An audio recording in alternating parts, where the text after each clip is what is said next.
माताएं मतलब एक बच्चे को जन्म देने से पहले, जैसे जब वो गर्भवती होती हैं तो उनके लिए क्या नियम होते हैं, इस कथा के माध्यम से बताया गया है।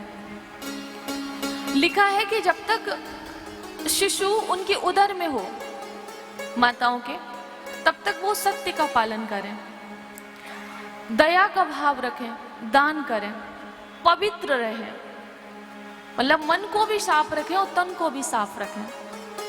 अगर वो इन नियमों का पालन करते हैं तो फिर एक सुंदर और सच्ची संतान का जन्म होता है।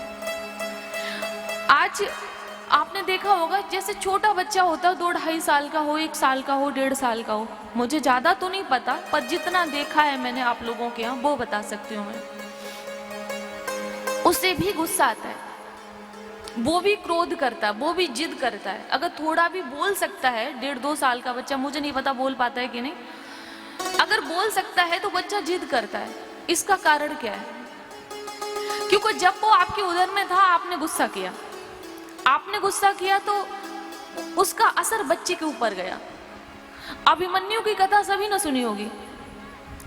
उन्होंने शिक्षा अपने माता की गर्भ में ही ली थी, अपनी माता की गर्भ में ली थी। और अभिमन्यु की कथा भी छोड़ दो, प्रहलाद जी को भी जो उनको अध्यात्म ज्ञान था, वो ज्ञान उन्होंने अपनी माता की गर्भ में ही लिया था।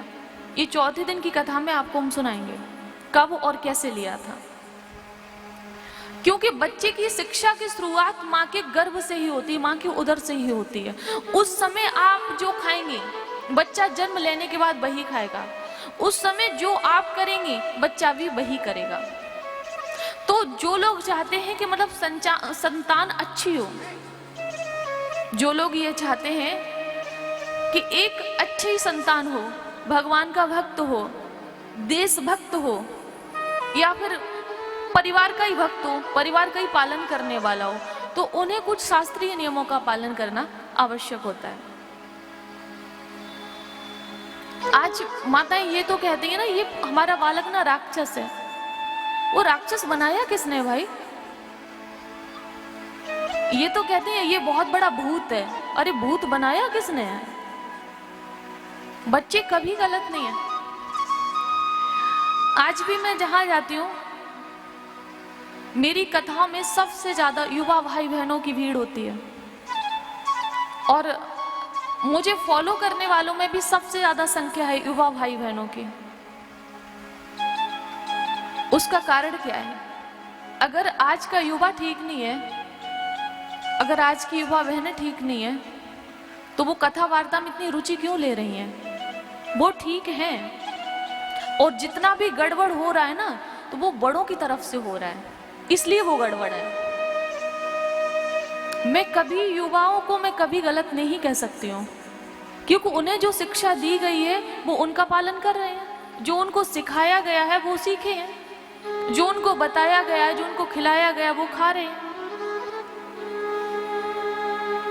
तो बड़ों को चाहिए कि उनको उचित शिक्षा दें, उचित ज्ञान दें। बच्चा आपका है, पड़ोसी का नहीं है, तो ज्ञान भी आप ही को देना पड़ेगा, पड़ोसी नहीं देगा। आप जन्म देने के बाद में इतने बेफिक्र हो जाते हो कि जैसे आपने जन्म दिया ही नहीं है। मैं इस बात की विरोधी हूं। कोई जन्म देने से माँ बाप नहीं बन जाता है, यथाशक्ति फर्ज पूरा करने से माँ बाप बनता है। अभी तक केरला स्टोरी में यही दिखाया गया है। अगर बच्चों ने या आप लोगों ने, मुझे नहीं पता कितने लोगों ने देखी या नहीं देखी, सबसे बड़ा अगर उनका इंटरव्यू देखो, जो लोग फंस चुके थे उस जाल में, अगर आप उनका देखो तो वो लोग यही कहते हैं हमें अपने धर्म का ज्ञान ही नहीं था, इसलिए हम फंसे। हमें अपने धर्म का ज्ञान नहीं था, हम नहीं जानते थे।